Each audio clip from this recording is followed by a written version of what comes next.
What's up, everybody? Welcome into another episode of Profit Picks. If you are new, we do always start the show by being transparent. Yesterday, I had a loser, a stinker on the Chicago Sky. Got plus 105. It closed, minus whatever it was. Doesn't matter. Of course, they get smoked. So, a couple losses in a row now in WNBA. Got to get back on track there. Good to be back with you, Vino. How's everything on your end? It was no better for me in the WNBA yesterday, Ski. I had Chicago as well.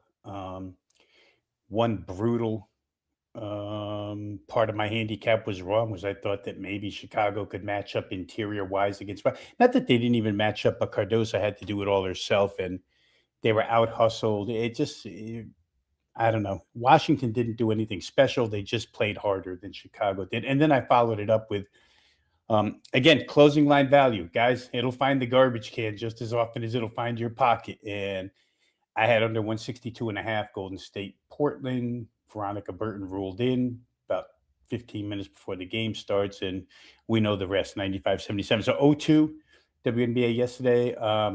Look forward to getting back on track. But there's not a lot. I said it yesterday. There's not a lot making sense right now. We'll see if we can make some sense out of it today. We do get to talk about some NBA today.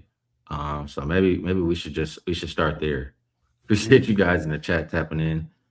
We will start with the Knicks and the Spurs. NBA Finals Game One opened up -5. We see 4.5 now. Total open 217. Looks like 217 and a half.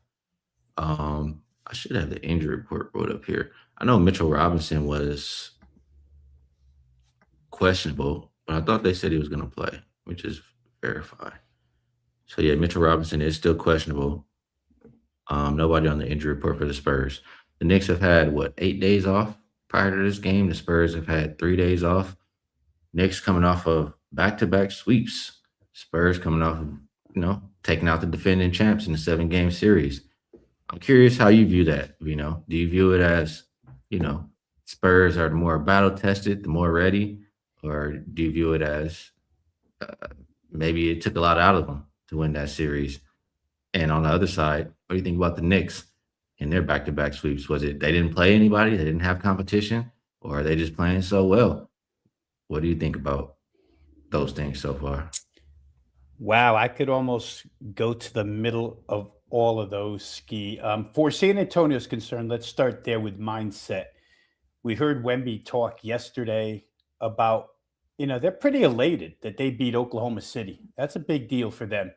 And in that press conference yesterday, he said, we got about 32 hours to get ourselves back, into the right mindset for this series, but we still are a little bit celebrating beating OKC. I think that team is pretty even keel watching them all season long. I don't think they'll have a problem being up for this game, especially because it's at home. Once you walk out there, the crowd energy, you realize it's a game and it's for the championship. So I don't think that San Antonio is one of those young teams that's just happy to be there. We see that a lot. We hear that phrase a lot in championship matchups, but I don't think San Antonio is that team. So I'm okay with them. The Knicks a little bit harder to figure, Ski, whether or not when they played Cleveland in Game One last series. They didn't wake up until they were 22 down in the fourth quarter. Like they had the long, long layoff. They were rusty. They did manage to come back. The same exact scenario here long, long layoff, maybe rusty. But I have to believe that the Knicks know what happened against Cleveland and it doesn't repeat itself here. So I think both teams are going to be okay. As far as the question about the Knicks competition, so far in this NBA playoff season. Defensively, it's been brutal, right? I mean, you can't hold it against the Knicks for scoring 130, 130, 140 against these teams. But let's face it, Atlanta's a bad defensive team. Philadelphia's a bad defensive team. Cleveland's got the worst defensive backcourt assembled in, I don't know, Mitchell and Harden are not a good defensive backcourt. And so, you're supposed to do what it's not what San Antonio is going to bring defensively. Let's put it that way. But to their credit, the Knicks aren't just beating these teams with 108 points. I mean, they're shooting 60% from the field and whacking these teams. So I think offensively, I know way back when it was discussed, and you mentioned it a little bit, they made a little bit of a switch the way they run offense. And ever since they started running offense, San Antonio hasn't seen it yet, right? So I kind of feel like both teams can score here. I will say again that San Antonio, I think, is a far better defensive matchup than anything the Knicks have faced yet, but I still don't want to take their scoring ability away from them. So maybe a look it over. Here's something, though, offbeat that I found real interesting. San Antonio loses against the spread 3 times to the Knicks this year. They go 1-2 straight up, but 0-3 against the spread. However, the fourth quarter in 2 of those games, one of them, Victor Wembanyama was on a minutes restriction, so he didn't play the first 7:49 of the fourth quarter. Sat. The Knicks came back and won. I think that was the Cup game. San Antonio took a lead into the fourth. Wemby was on a minutes restriction. They didn't have him for, like I say, nearly 8 minutes of the fourth. Then there was a game a couple of weeks later, and I'm staring at my notes here to make sure I get this right, where Wemby didn't play the final 10 and a half minutes of the game. So basically no Wemby in the fourth. And they still came from behind and beat the Knicks in that game by 2 without him. They outscored him 41-30 in the fourth. You're going to get Wemby, unless he's in foul trouble, for a lot more than what the Knicks have seen so far this year. I think it works 2 ways. San Antonio obviously becomes better offensively. They obviously become better defensively. So when I start adding all of this up, I think I feel more comfortable skiing game 1 by playing over, even with the Knicks layoff, even with the potential for rust. I just think this new way of playing offense for them, and the fact that they didn't show up for the first 3.5 quarters in game 1 against Cleveland, I think they learned from that. They're veteran enough. And they're a different offensive team than Oklahoma City is. Oklahoma City, you just focus on SGA and let the rest do what it does. And without Jalen Williams, it's really not that difficult. But the Knicks, a lot of options, boy. We see OG scoring like crazy. We see Bridges scoring like crazy. The bench, Landry Shamet has done well. So I think I'm pretty settled in here with over the price 218.5. I think what it is right now. Over, you can get a 217 is the best number I see out there right now. A lot of 217 and a halves. Yeah, there it is. I would, Now I do agree that both teams are going to play up tempo. Um, I worry though about that layoff. I really do. And also, I mean, as good as the Knicks offense has been, let's not, you know, discredit their defense. Let me just take a look at their schedule here. Knicks opponents, 93, 93, 104, 108, 114, 94, 102, 98, 89, 97. They've been playing some defense. You can say all you want about the other teams, they didn't have the best defenses, but they had offenses, right? And the Knicks held them down. So I think that it's too many. I don't feel as comfortable running to the window to bet the over in this game for a couple of different reasons, like I just mentioned. As far as side, I think you almost have to throw away majority of the games these teams have played each other. Like the way the Knicks are playing offense right now is not the way that they were playing the last few times that the Spurs have met, or they met the Spurs, and I think that's a difference maker. That's what makes the Knicks play so well right now. So I think that they can draw Wemby away from the rim, which is something OKC was kind of struggling to do. I think that Cat is how do I say? I forget the word right now, but the X factor, I guess if I got to call it, Cat is the X factor. Like his shooting ability to keep Wemby, out of that paint, and his ability to play make as well. I mean, it's a lot of different ways for this Knicks team to score. I think that they'll have more success than the Spurs will have. in this first game. I think the Knicks are the right side. What do you? Any last thoughts here? Yeah, I'll just say a couple of things, Ski. As far as total is concerned, the Spurs' last 12 playoff games leading into this, the last 12 games they played, 10-2 over the total. 9 of those went over this number, 217.5. Knicks, even with good defense, 7-3 over the total, last 10 games, all 7 over 217.5. A lot of that because they've scored excessively. And again, you gave, both sides of the point. I guess it's which side of the fence you stand on. Do we trust Knicks' newfound offense running a different style that San Antonio has not seen? Now, they may make adjustments in game 2, but I think game 1 tonight, you have to weigh that against the rust factor. Which one do you think is more prevalent here? I kind of think the Knicks are going to be prepared and their offense will work. So that's why I'm on 217.5. Like I say, there could be defensive adjustments made to the Knicks the way they're running offense now. But I don't know that San Antonio's had enough time until they get on the floor and see it to stop it. Everything I'm saying here could lead anybody watching us or that will watch us to maybe take a shot at individual team totals. Knicks 106.5 is a team total here. It seems like the Knicks get to 107 by accident most days now. So maybe you could look that route, but I don't want to exclude either team from the equation. So I'll land on over 217.5 speed. All right, let's talk a little bit of WNBA now. We have the Tempo and the Liberty. Get over here on the odds screen. Opened up -9.5, down to 8.5. Total open 172.5. We'll call the consensus 171.5. As far as the injury report, the same two for the Tempo remain out. Sabrina out once again for this Liberty team. Sabrina's only played one game. So Vino, I did talk about this game earlier, and my thought process was the Liberty really been, for whatever reason, struggling to score their past few games. They play a couple teams that play hard. They play better defense or play okay defense.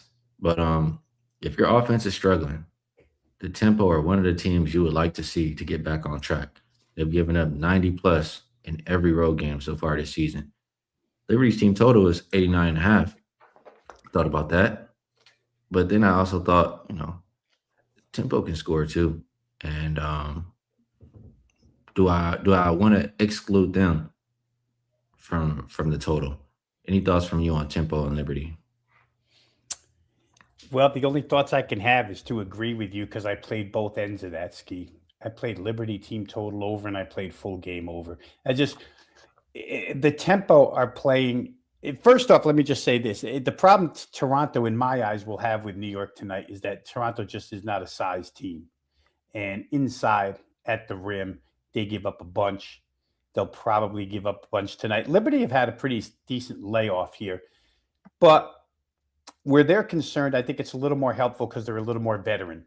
So veterans like to have a few extra days off or a little extra time off, come back home off of a couple of bad performances. I think they'll be there. And then Toronto's just becoming one of these teams that has multiple scoring options at the pace they play in. In fact, when Julie Alaman came back last game, and let's not forget that Sandy Brondello comes back to coach here, right? She was New York's coach. She's Toronto's coach now. This is her Good point. return back to New York. But I was reading an article where she said, she's got 2 rookies in the backcourt here, Kiki Rice and Julie Alaman, and she said they're both going to play together to go along with what's already been a pretty dominant scoring backcourt, or at least I guess Mabry's playing wing now, the 3. But they've got a lot of speed, a lot of young legs, and a lot of scoring ability around the perimeter. So I think both can work here, Skee. I like full game. I like New York to get over that team total. I think you made a great point because we're probably getting a little extra value here just because Sabrina's not playing.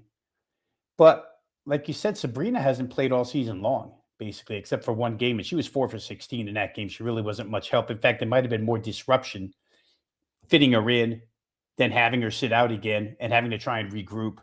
without her. So I would think that, at least my thought process is the Liberty get to 90 here. You talked about Toronto's defense, and I think Toronto's offense is good enough to make this thing go over the number. All right, so we're pretty much in agreement on this game. You can't even. I said maybe Rob Veno will help me choose. No, you can't help me choose. He likes both. Yeah, I'll just throw it all at you. All right, Mercury and Storm opened up -5 for Mercury, now 7. Total open 162.5 down. We'll call it 161 as a consensus. Sammy Whitcomb out. Still no Izzy. No Malonga. That's all I need to see. Seattle Storm have shown me enough. I've seen enough. They're terrible. They can It's not. It's not. I don't see anything they do well. There was like one game where they got hot and shot like 40-something% from three. This team stinks. I know the Mercury haven't been much better, but this is a game I wouldn't touch with a 10-foot pole right now. At least anything from you, Mercury and Storm. I'm thinking in my head, I've never said to you, I don't want to talk about this game as many years as we the show together. And I'm with you. Like, not touching it with a 10-foot pole is a better way to put it than I don't want to talk about it, because I see this line going up, and who in their right mind is just running out there and pounding Phoenix? Maybe they know something I don't know, but we talked a little bit about them yesterday. Alyssa Thomas doesn't look right. Nothing looks right about this team. Since Akani came back, she doesn't look right at point guard. It's just they're not in enough of a groove here for me to want to lay 7 with them. You can't even use the fact that it's a cup game here, Skee, because cup game makes no difference to either one of these two teams. This is just a game with who stinks worse. And right now, maybe Seattle does stink worse because they don't have, at least on paper, they don't have the shooters that Phoenix does. But I don't want to lay it. I don't want to take it. I don't know who's running to the window and pounding it, but it's not me. Yeah, Spurs. I mean, I'm sorry, not Spurs. Storm couldn't even make 5 3-pointers last game. Oh, I'm good on this one, man. I'll go ahead and pass. So that'll wrap up the show for today. Before we do a best bet segment, let's see what we can put up there on the screen. We do still have the buy 3, get 3 free. 6 days comes out to just $69. Definitely a good way to be involved if you would like to check us out. Outside of that, I'm going to pass it to you, Vino. I'll ask you if there's anything else you'd like to promote. And if you have a best bet for the show, love to hear it. If you don't, no worries. There's days where I sit here skiing, just as you're talking, different things go through my head. And I'm thinking to myself, when we used to do an NBA show as a group for Wager Talk, we used to say, man, the outtakes for that show would be a good show in itself. And the outtakes that me and you have before the show and after the show would be great for the listeners to get in on.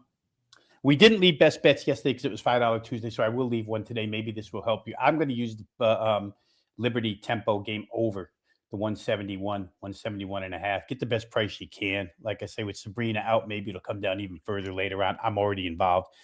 But I do think Sandy Brondello wants to win this game. I do think her team can score, and I think the Liberty can score. So I'm going to use that as the best bet. Toronto, Liberty, over, full game over 171.5. All right, good stuff from Vino. I will endorse that, and I'm not going to leave anything extra. I'm just going to decide if I want to bet that or the team total. But thinking about that Sandy Brondello angle, that is a good point. Maybe I want to include the tempo tonight as well. So good stuff from Vino. That will wrap up the show. So always appreciate you taking the time to cap these games with me, Vino. Chat, we appreciate you guys as well. We'll be back doing it again tomorrow. Best of luck on all your action.